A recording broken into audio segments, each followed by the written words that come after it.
ব্রি hybrid আট ধান গবেষণা কেন্দ্র থেকে এই প্রথম এখানে প্রদর্শনী দেওয়া হয়েছে।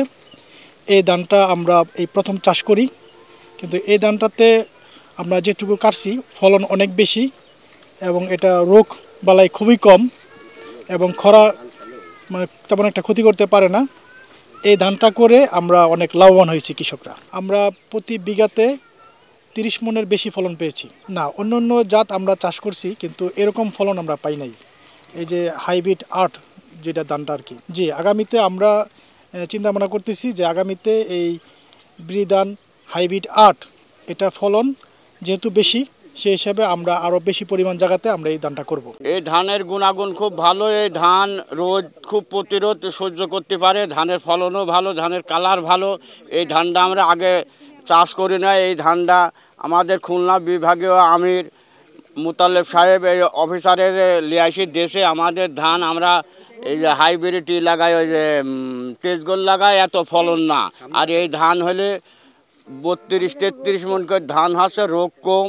এই ধানটার খুব ফলন ভালো। হাইব্রিড ওই যে তেজগোল, এই ধানের দাম ফলন হলো 30 মন 25 মন, আর এটা হলো 32 মন 33 মন করে ফলন হচ্ছে। আমরা খুব লাভবান। হ্যাঁ, উৎপাদন খরচও কম, এই ধানের পোকামাকড় কম লাগে, খুব ভালো ধান। সার কম লাগে, সার বিষ কীটনাশক কম লাগে এই ধানের। এই ধান আমরা এবার প্রথম চাষ করতেছি। আমরা আগে চাষ করতাম অন্য ধান, কিন্তু এই ধান, এই আট ধান উন্নত মানের ফলন আমরা পাচ্ছি বর্তমানে। আমরা আশা করতেছি এই ধান আমরা আগামীতে বেশি করব। আমরা এবার এখনও করছি বর্তমানে আমি 1 বিঘা, আগামীতে আশা করতেছি 2-4 বিঘা করব। ফলন 30 থেকে 35 মন ফলন পাচ্ছি, কিন্তু ধান যে কটা আছে গুছি সে কটা শীষ। এই ধান এবার নতুন আমরা আবাদ করছি, ধানের ফলন খুব মনে হয় ভালো হবে।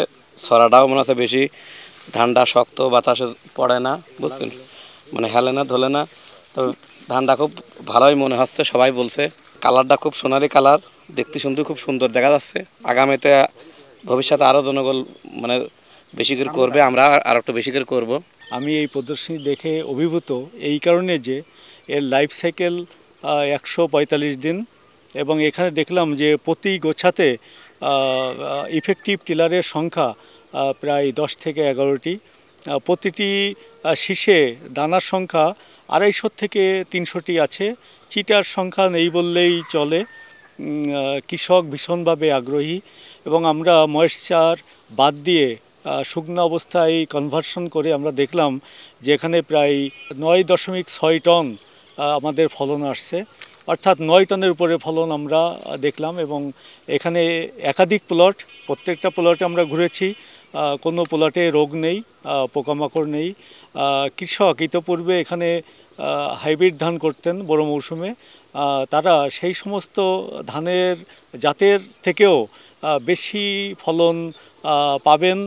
আমি কৃষককে আহ্বান জানাবো যে এই ধানটা পরবর্তী মৌসুমে এবং অন্য যারা এখানে আছেন তাদেরকে নিয়েও একটা বড় ধরনের প্রোগ্রাম করে এর উপস্থিতি জানান দেওয়া যে আমাদের সত্যিই বিডি হাইব্রিড ধানের এই মুহূর্তে কোনো বিকল্প বড় মৌসুমে আমাদের নেই।